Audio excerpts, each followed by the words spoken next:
ஓம் ஸ்ரீ ராகவேந்திராய நமக. அன்பு நெஞ்சங்கள் அனைவருக்கும் ஆனந்த வணக்கங்கள். இப்போ இந்த ராகவேந்திரருடைய பிருந்தாவனத்துக்கு வந்திருக்கோம் பாருங்க. அடேங்கப்பா, எவ்வளோ பெரிய பிருந்தாவனம் பாருங்க. உண்மையிலே வியப்பூட்டுகிறது. எல்லாமே ராகவேந்திரா கோயில் மாதிரி இருக்கும், மேலே கோபுரம்லாம் இருக்கும் இல்லையா. இந்த இடத்துல பார்த்தோன்னா மிக பிரம்மாண்டமான பில்டிங் பாருங்கள், வானுயர்ந்த பில்டிங். ராகவேந்திரா எப்போதும் குடிசையில் இருப்பார் இல்லையா, சின்ன கோபுரத்தில் இருப்பார், இப்படிலாம் இருப்பாங்க. ஆனால் மிக பிரம்மாண்டமான அந்த பில்டிங்கில் வந்து ராகவேந்திர சுவாமி இருக்கிறாரு. அது மட்டும் இல்லை, ஒவ்வொரு ஃப்ளோர்லையும் ராகவேந்திர சுவாமிக்கு என்னென்ன விஷயங்கள்லாம் பண்ணணுமோ அதெல்லாம் இருக்குது. பக்தர்களுக்கு வந்து அவ்வளோ வசதி இங்கே செய்திருக்கிறாங்க. உண்மையில் மெய்சில் இருக்க வைக்கிறது. ஏன்னா இவ்வளோ பெரிய பில்டிங் எதுக்கு, ராகவேந்திர சுவாமிக்கு அப்படி செய்யலாமா இப்படி செய்யலாம்னு நினைக்கிறாங்க. ஆனால் இந்த இடம் வந்து பெங்களூரில் இருக்குது, பிரகாஷ் நகர் என்ற இடத்துல இருக்குது. உண்மையிலே இருக்கிற இடத்துல, ஏன்னா பெங்களூர்லாம் இடம் கிடைக்கிறதே ரொம்ப கஷ்டம் இல்லையா. இந்த இருக்கிற இடத்துல நான் பாருங்கள், கீழே வந்து அருமையான ஒரு கார் பார்க்கிங்.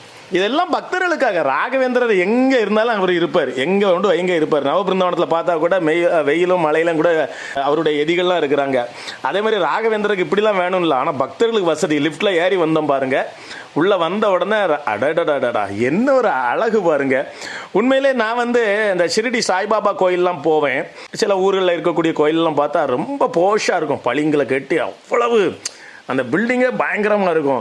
என்னடா ராகவேந்திரருக்கு எல்லாம் சிம்பிளாக இருக்குது அப்படின்னு நான் நினச்சிட்டு இருப்பேன். ஆனால் அந்த இடத்துல வந்து பார்த்த வர தான் தெரியுது, இப்படி ஒரு சந்தோஷம். உண்மையில மன மகிழ்ச்சியாக இருக்குது. ராகவேந்திர பாருங்கள் எவ்வளோ அழகாக இருக்கிறாரு பாருங்கள். பெங்களூரில் இது மட்டும் இல்லை, நிறைய பிருந்தாவனங்களை பார்த்தோம். அதுவும் இந்த மாதிரி உயர்ந்த கட்டணம். ஏற்கனவே நம்ம 125வது பிருந்தாவனம்லாம் போட்டிருந்தோம் இல்லையா. அதுவும் அந்த பலிமாறு மடத்து கண்ட்ரோல், அதுலேயும் 3 மாடிலாம் பார்த்தோம். ஒவ்வொரு மாடியிலும் ஒவ்வொரு விஷயங்கள்லாம் நடந்தாலும் நம்ம வந்து இந்த பதிவில் பார்த்துருந்தோம். இப்போ இந்த கர்ப்ப கிரகத்தை சுற்றி வரும்பொழுது இங்கே வந்து பார்த்தோன்னா ராகு கேதுன்னு நினைக்கிறேன், நாகராஜா சுவாமிகள் இங்கே இருக்கிறாங்க.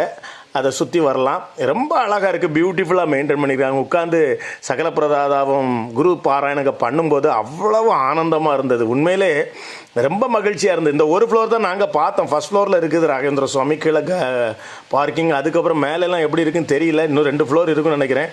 மிக பிரம்மாண்டமாக பண்ணியிருக்கிறாங்க. ரொம்ப சந்தோஷமாக இருந்து இப்படிப்பட்ட அந்த ராகவேந்திர சுவாமி ஆலயத்துக்கு நீங்களும் ஒரு முறை பாருங்கள்.